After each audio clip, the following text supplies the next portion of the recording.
अस्सलाम वालेकुम। आप देख रहे हैं बैरिस्टर एहतशाम अमीरुद्दीन को यूट्यूब पर। पाकिस्तान में जो सियासी मंजरनामा है, इन वीलॉग्स के ज़रिए उसका अक्स आप तक पहुंचाने की कोशिश करते हैं और जो सूरत हाल है वो आपको बताने की कोशिश करते हैं। लेकिन जब भी ये वीलॉग्स करते हैं पाकिस्तान के सियासी मंजरनामे के हवाले से, तो दुख होता है, तकलीफ़ होती है, अफसोस होता है, शर्म आती है। जो तजलील, जो तज़हीक, जो तहकीर हो रही है पाकिस्तान की जमहूरियत की, पाकिस्तान के जमहूर की, पाकिस्तान में आइन की, कानून की और कानून की बालादस्ती की और अदालतों की और इंसाफ की और इंसानी हकूक़ की और एक बेसिक डिसेंसी की, बेसिक मोरालिटी की, वो इस हद तक अब ढटाई से हो रही है कि इंसान सोचता है कि यार ये कैसा मुआशरा है। मैं आपको बताऊं, अब कुछ अरसे से मैं अमेरिका में हूं ना, तो अमेरिका में एक सिविक सेंस आपको नजर आती है लोगों के अंदर। एक सिविक सेंस है, एक मतलब कि एक कानून की गिरफ्त तो है और कानून का खौफ भी है कि अगर हम कोई गैर कानूनी हरकत करेंगे तो कानून हरकत में आएगा, हमारे पे गिरफ्त होगी, हम पकड़े जाएंगे, जेल जाएंगे। लेकिन उससे हटकर एक सिविक सेंस, एक जिम्मेदार शहरी के तौर पे जो अच्छा है, जो मुनासिब है, majority of the people I have seen कि वो करना चाहते हैं। हाँ, क्राइम है, गैर जिम्मेदार लोग हैं, वो जेलों में भी जाते हैं, पुलिस भी पकड़ती है, एक्टिव भी होते हैं, बदतमीज़ लोग भी होंगे, लेकिन मेजॉरिटी की मैं आपसे बात कर रहा हूँ। मतलब कि they own the country, they own the country. सिर्फ अपने घर को नहीं, गली को साफ रखना है। कोई ऐसी हरकत ट्रैफिक के बीच सड़क पर नहीं करनी है जिससे किसी दूसरे को परेशानी हो। और फिर एक कर्टसी है पाकिस्तान में। खैर, जो अवाम की सूरत हाल, सिविक सेंस, वो डेवलप ही नहीं हो सकी, डेवलप होने ही नहीं दी गई। और दूसरा ये है कि आगे भी डेवलप होने नहीं दी जा रही, बेसिक चीज़ें डेवलप नहीं होने दी जा रही। मिसाल के तौर पे एक बेसिक राइट है कि जमहूरियत में अवाम अपने वोट की ताकत से अपना हुक्मरान या अपनी हुकूमत चुनती हैं। अब अगर मनाजिर ये देखने को मिले कि कैंडिडेट्स जमा करवाने जा रहे हैं कागजात नामजदगी, और क्योंकि वो स्टेटस को की आंख को भाते नहीं है, तो वो वाला कैंडिडेट जब जाता है तो उससे कागज़ छीन लिए जाते हैं और कागज़ छीन कर उसको गिरफ्तार कर लिया जाता है, या उसके कागज़ जमा कराने वाले से कागज़ छीन लिए जाते हैं और फिर उसको गिरफ्तार कर लिया जाता है, चाहे वो वकील ही क्यों ना हो। या फिर उसकी माँ जा रही है अदालत में तो उससे कागज़ छीनने की कोशिश की जाती है। बड़े अनफॉर्चुनेट किस्म के सर्कमस्टांसेस हैं। मैंने सोशल मीडिया पे देखा है, मुन सिलाई ने एक ट्वीट किया है। वो कहते हैं कि उनकी वालदा जो है, उनको पहले वो जो अहाता है उसके अंदर दाखिल नहीं होने दिया जा रहा था कागजात नामजदगी जमा कराने के लिए। इवेंचुअली जब दाखिल होने दिया गया तो किसी नामालूम शख्स ने उनसे कागज़ छीनने की कोशिश की और वो वीडियो भी लगाई हुई है उन्होंने। तो अगर वो उनकी वालिदा हैं और वो नामालूम शख्स ऐसे झपटा है एकदम उनके ऊपर और वो कागज़ छीनने के लिए, तो बड़े ही अफसोसनाक मनाज़र हैं। मतलब कि ये डिपिक्ट करता है कि पाकिस्तान और पाकिस्तानी मुआशरा एक मुआशरे की हैसियत से कितनी ज़बूहाली का शिकार हो चुके हैं। बेशर्मी की बात है। आखिर मतलब कि मुझे समझ नहीं आ रहा कि ये सब कुछ हो रहा है और इतनी ढटाई से हो रहा है, इतनी बेशर्मी से हो रहा है, और करने वाले भी कर रहे हैं और देखने वाले भी देख रहे हैं और किसी को परवाह नहीं है। मुन सिलाई का जहाँ तक ताल्लुक है, उनके बारे में क्या कहना है। वो स्पेन में बैठे हैं, वालिद उनके जेल में। अभी खबर थी परवेज़ इलाही साहब जो हैं, उनकी तबीयत ख़राब हुई थी तो उनको हस्पताल दाखिल किया गया। उसके बाद फिर पता लगा कि इन्फेक्शन है सीने का, वापस जेल मुंतकिल कर दिया गया। वालदा अदालतों में धक्के खा रही हैं, कागज़ उनसे छीने जा रहे हैं। वो स्पेन बैठे हैं, he is not coming back. वो उनका अपना एक ज़ाती फेल हो सकता है, उसे मैं ज़ाती तौर पर मतलब कि उसको नापसंद भी कर सकता हूँ, लेकिन वो उसका अपना ज़ाती फेल है। लेकिन इस तरह कागजात नामजदगी छीने जाना जो है वो तो अजीब व गरीब बात है। और मतलब कि क्या अब इसके अलावा बंदा कहे, अब इससे ज़्यादा क्या मिसाल हो सकती है प्री पोल रिगिंग की कि हम अवाम पाकिस्तान पार्टी ने बल्ले का निशान हासिल करने के लिए इलेक्शन कमीशन ऑफ पाकिस्तान को इस्तदा कर दी है, और कोई बईद नहीं है, there will be no surprise in this कि अगर इलेक्शन कमीशन ऑफ पाकिस्तान, जिसने पाकिस्तान तहरीके इंसाफ से बल्ले का निशान छीन लिया है, दी सिंबल जो कि उनका था right from the time of its inception, कि जब उस पार्टी की सियासी पैदाइश हुई थी, वो रजिस्टर हुई थी, उससे छीन के वो हम अवाम पाकिस्तान पार्टी किसी को दे दे, इससे ज़्यादा बदनीयती क्या हो सकती है, आप मुझे बताएं। उसका additional secretary general Ahmed Zaman कह रहा है जी हमारा इंतखाबी निशान ताला था, गोशवारे जमा न कराने पर इंतखाबी निशान ताला वापस ले लिया गया था, लिहाजा बल्ले का निशान अब हमें दिया जाए। और ये दे भी देंगे मेरे ख्याल में, कोई अचंभे की बात नहीं होगी। जिस तरह हालात चल रहे हैं, जो मामलात हैं, ये दे भी देंगे। बैरिस्टर गौहर खान ने क्या उम्मीद है, अदलिया मुदाखलत करेगी, बल्ले का निशान बहाल होगा।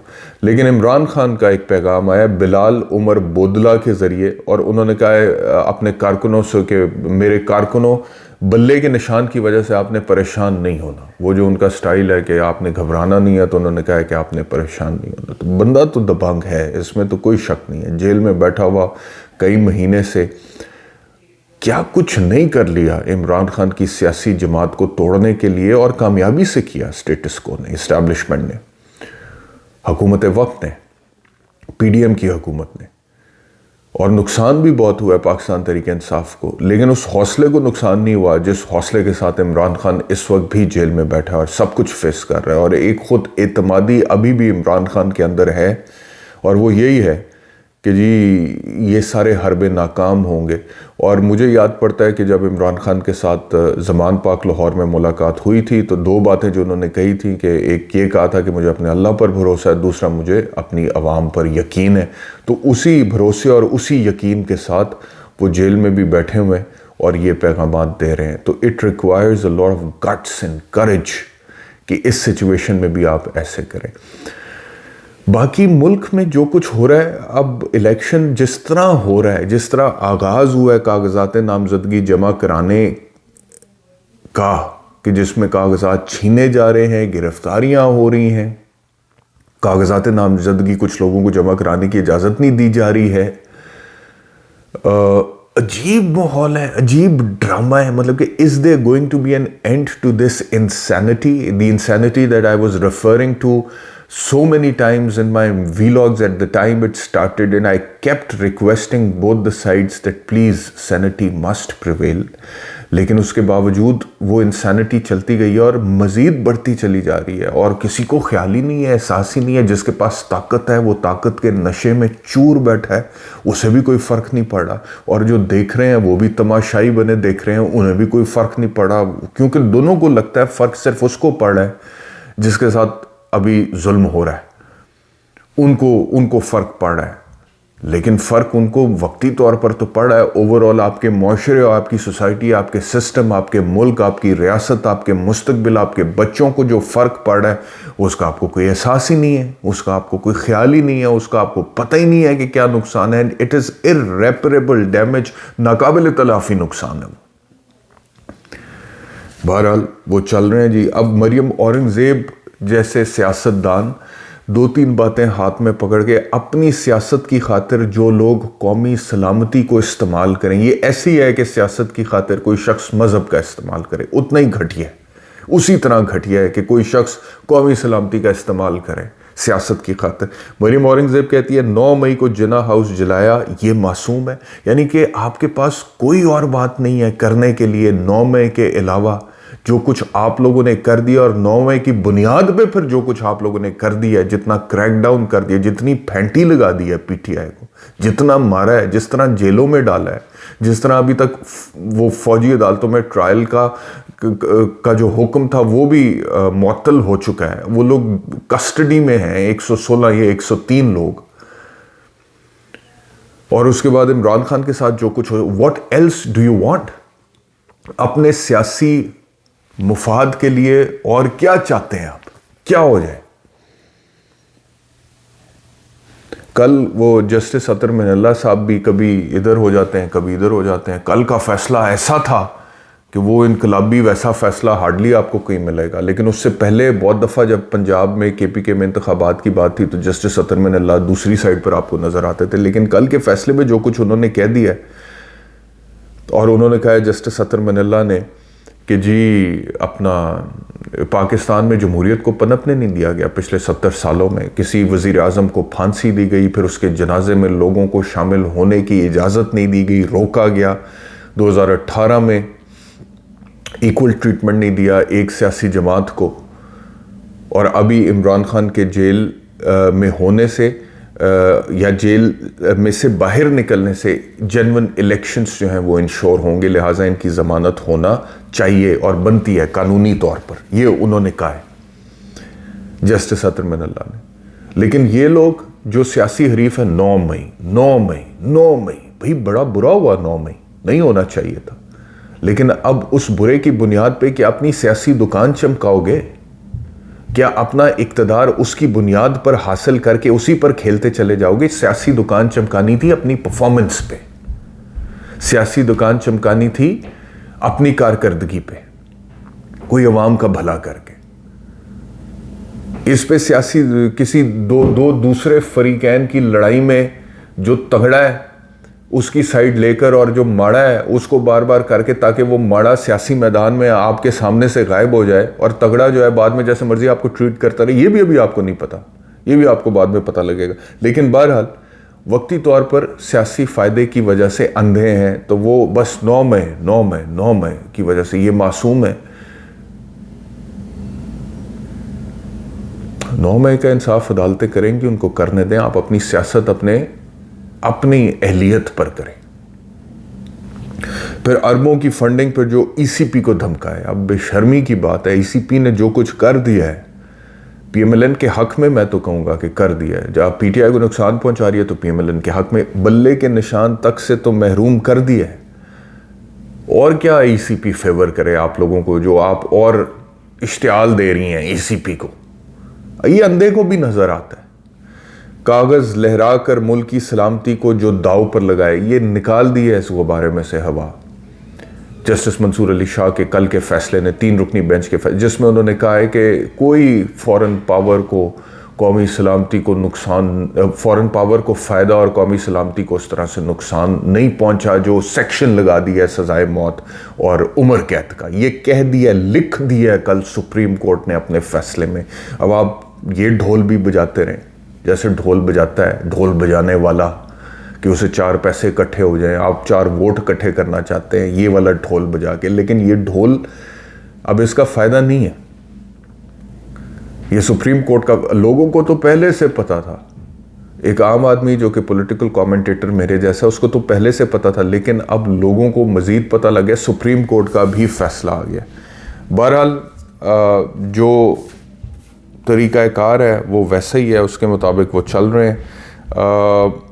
इसके अलावा जो कुछ ख़बरें हैं वो ये है कि Islamabad high court justice Babar Sattar, audio leaks आपको पता है, उसमें अदालत ने कहा है कि FIA ऑडियो लीक शेयर करने वाले सोशल मीडिया अकाउंट्स की तफसील के साथ रिपोर्ट पेश करे और DG FIA पेश होकर बताएं कि फ़ोन कॉल्स की सर्वेलेंस और रिकॉर्डिंग कैसे हो सकती है। इस्लामाबाद हाई कोर्ट के हुक्मनामे में लिखा है, ये लिख दिया है जस्टिस बाबर सत्तार ने, कि ISI ने वजारत दिफा के ज़रिए ऑडियो लीक्स पर अपनी रिपोर्ट जमा कराई। रिपोर्ट के मुताबिक ISI के पास सोशल मीडिया पर शेयर मालूमात के सोर्स का तयन करने की टेक्नोलॉजी नहीं है। इंटेलिजेंस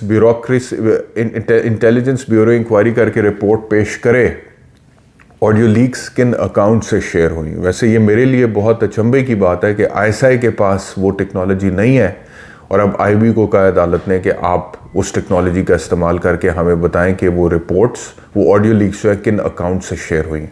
अदालत ने हुक्म दिया कि गैर कानूनी रिकॉर्ड की गई कॉल्स की ऑडियो शेयर करने वाले सोशल मीडिया अकाउंट्स की तफसील जमा कराएं। DGIB बताएं पाकिस्तान के शहरियों की सर्वेलेंस कौन कर सकता है। ये भी बताएं कि क्या रियासत पाकिस्तान के पास गैर कानूनी सर्वेलेंस से महफूज रहने की सलाहियत है। ये ऑर्डर है। एक मजाक है जो चल रहा है मुल्क के साथ, और एक अजीबोगरीब, पता नहीं ये सिलसिला कहाँ रोकना है जाके, कब रोकना है जाके, लेकिन चल रहा है, मजाक चल रहा है और परवाह किसी को नहीं है। और आखिरी खबर इस वीलॉग में आपसे शेयर कर लूँ कि यूनिसेफ ने बोला है कि गज़ा में जो बमबारी हुई है उससे शदीद ग़ज़ाई किल्लत पैदा हो चुकी है, जिससे 5 साल तक की उम्र के 10,000 बच्चों की मौत का खदशा है। तो ये उम्मत मुस्लिमा जिसके पास पैसा है, कम से कम खाना तो वहाँ पे भिजवा सकते, वो तो भिजवा दो। यूनिसेफ कह रहा है कि 5 साल तक की उम्र के 10,000 मासूम बच्चे, उनकी मौत का खदशा है, क्योंकि खाने के लिए रोटी नहीं है वहाँ पे। तो उम्मत मुस्लिमा और तो कुछ करे ना करे, रोटी तो भिजवा दे वहाँ पे। शुक्रिया वीलॉग देखने के लिए, अपना ख्याल रखिए, अल्लाह हाफ़िज़।